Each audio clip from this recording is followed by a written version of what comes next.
dapat ipaiinbyan. Balay piangan, balay piset kila, balay pila ino iangan.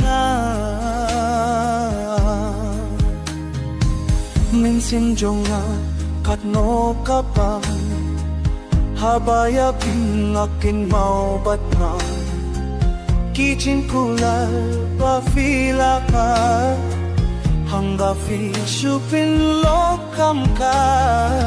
Balay pianga, balay piset kena, balay pi elo pianga.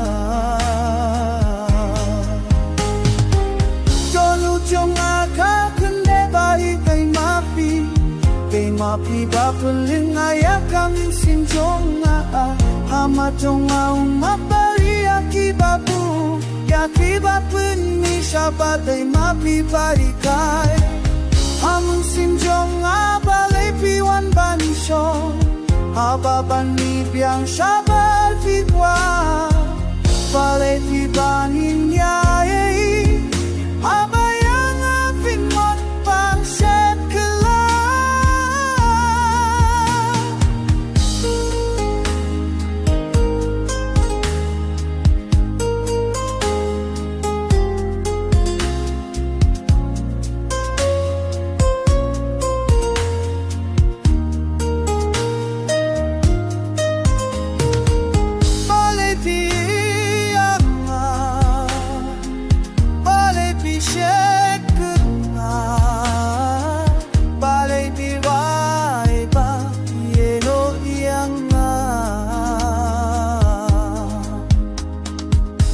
Abangin pati akindu ngekwabannya kindu makmat panyo ya kata hajin syanya ikan ki bafikren hilong kung kadem bunju jashu balay